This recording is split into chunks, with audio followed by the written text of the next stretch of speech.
Hi, this is welcome back to another episode of Reviewing the Library. Today's episode, The Old Man and the Sea. So what's the basic idea behind this novel? It's about this old man who is a Cuban fisherman trying to catch a merlin out in the sea, out in the ocean. That's pretty much it. So who is the author?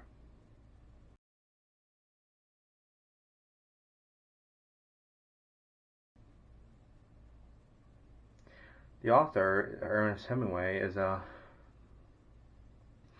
American author who's been around for quite a bit of places.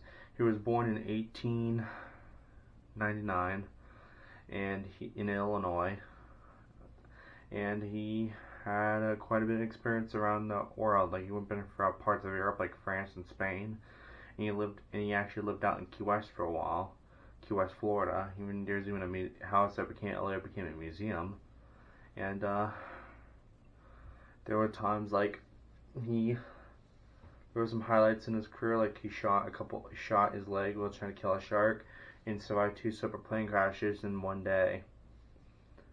And he was a novelist who wrote some classic books like The Sun Also Rises, A Farewell to Arms, Across the River and Into the Trees, and For Whom the Bell Tolls. This was his last book he wrote in his lifetime. There were a couple more books that were published after his death, his suicide, but this was the last book he wrote that was published in his life. So yeah. So here's a change of plans in this series.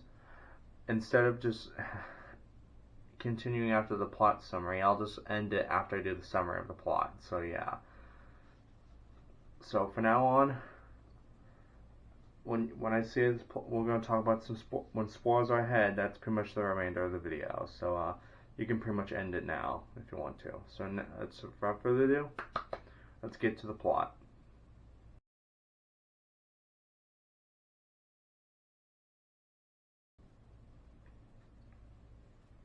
Okay, so the plot is about this old Cuban fisherman, and for the past 84 days he hasn't got anything. He would come back to shore empty-handed, and the old man and the boy reminisces about American baseball and his hero, and the old man's hero, Joe DiMaggio.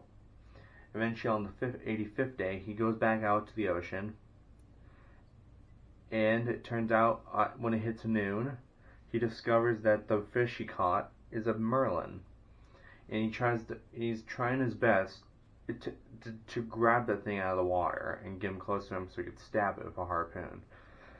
It takes a while, but when he eventually gets close and up at the surface of the water, he stabs it with the harpoon, and he takes a look at it, and it's gonna get a lot. It's a pretty pricey thing that he's gonna get. They're gonna sell it to the market with a lot of price to it.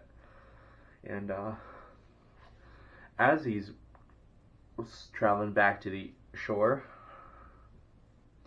he turns out there's some sharks coming around the boat because the trail of blood from the merlin captured the scent of the blood for the sharks, and the sharks are surrounding the boat. He's hitting them with the oar to get rid of them.